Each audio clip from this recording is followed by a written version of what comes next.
আসসালামু আলাইকুম। আশা করছি সবাই ভালো আছেন। আজকে হচ্ছে ইসলামী ব্যাংকের গ্রাহকদের জন্য অনেক বড় একটি গুড নিউজ নিয়ে আসছি।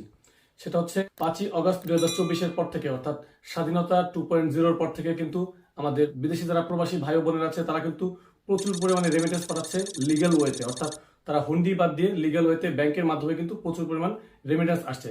যার কারণে বাংলাদেশ ব্যাংকের ডলারের রিজার্ভ কিন্তু ঘুরে দাঁড়াচ্ছে এবং অলরেডি বাংলাদেশ ব্যাংকের যে একটি টার্গেট ছিল বা যে একটি গোল ছিল $20 মিলিয়ন রিজার্ভ, সেটা কিন্তু তারা অলরেডি সেই টার্গেটটা অ্যাচিভ করে ফেলছে।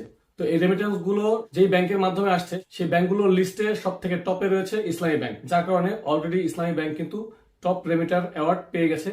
অর্থাৎ 2025 সালে অলরেডি এই 11 দিনের মধ্যে সব থেকে বেশি রেমিটেন্স এসেছে ইসলামী ব্যাংকে, এবং গত বছরও কিন্তু রেমিটেন্সে ইসলামী ব্যাংক প্রথম হয়েছে, যে বিষয় নিয়ে অলরেডি আমরা ভিডিও বানিয়েছি এবং আপনারা দেখেছেন। তো এই 11 দিনের মধ্যে অলরেডি প্রায় 73 কোটি মার্কিন ডলার বাংলাদেশে এসেছে বিদেশ থেকে, এবং সেখানে সব থেকে বেশি কন্ট্রিবিউট করেছে ইসলামী ব্যাংক। পাশাপাশি বেশ কয়েকটি ব্যাংকে রেমিটেন্সের দেখাই পাচ্ছে না। তো আজকে এ বিষয়ে একটি নিউজ আপনাদের সাথে শেয়ার করব। তো চলুন সেই নিউজটা আমরা একটু মোবাইল স্ক্রিন থেকে দেখে নিই। তার আগে আপনি যদি আমার চ্যানেলে নতুন হয়ে থাকেন, অনুরোধ করব চ্যানেলটি এখনই সাবস্ক্রাইব করে নেবেন এবং পাশে থাকা বেল বাটনটি অল করে দিবেন। আর যদি অলরেডি সাবস্ক্রাইব করে থাকেন তাহলে অনেক অনেক থ্যাঙ্কস।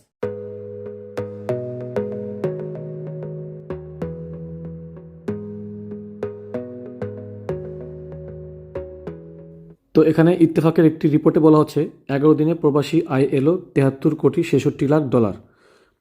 নতুন বছরের প্রথম মাসে জানুয়ারির 11 দিনে 73,66,10,000 ডলারের রেমিটেন্স পাঠিয়েছে বিভিন্ন দেশে বসবাসরত প্রবাসী বাংলাদেশিরা। বাংলাদেশি মুদ্রায় প্রতি ডলার 122 টাকা ধরে, যার পরিমাণ 8,986 কোটি 52 লাখ টাকা। সেই হিসাবে প্রতিদিন আসছে 816 কোটি টাকার বেশি। কেন্দ্রীয় ব্যাংকের তথ্য বলছে জানুয়ারি মাসের প্রথম 11 দিনে এসেছে 73,66,10,000 ডলারের রেমিটেন্স। এভাবে রেমিটেন্স আসার গতি অব্যাহত থাকলে চলতি মাসেও $2 বিলিয়ন ছাড়িয়ে যাবে। আলোচিত সময়ে সরকারি ব্যাংকগুলোর মাধ্যমে রেমিটেন্স এসেছে 20,19,30,000 ডলার। বিশেষায়িত দুই ব্যাংকের মধ্যে এক ব্যাংকের অর্থাৎ কৃষি ব্যাংকের মাধ্যমে এসেছে 2,48,50,000 ডলার। বেসরকারি ব্যাংকগুলোর মাধ্যমে 50,73,30,000 ডলারের রেমিটেন্স এসেছে, আর বিদেশি ব্যাংকগুলোর মাধ্যমে এসেছে 25 লাখ ডলারের বেশি।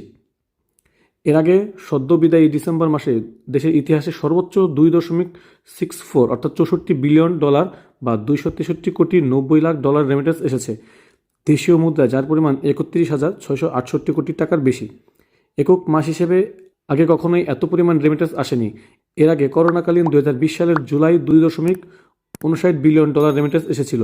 এবার সেই রেকর্ড ভাঙল 2024 সালের বিজয়ের মাস ডিসেম্বর, যেখানে সব থেকে বেশি রেমিটেন্স এসেছে ইসলামী ব্যাংকের মাধ্যমে এবং টপ পারফর্মার হচ্ছে ইসলামী ব্যাংক। তো ভিউয়ার্স, আমাদের আজকের ভিডিও এতটুকুই। ভিডিওটি ভালো লাগলে অবশ্যই একটি লাইক দিবেন, ফ্রেন্ডদের সাথে শেয়ার করতে পারেন আর কমেন্ট করে আপনার মতামত জানাতে পারেন। তো আজকের আয়োজন এই পর্যন্তই, দেখা হচ্ছে নেক্সট ভিডিওতে। Till then take care self. আল্লাহ হাফেজ।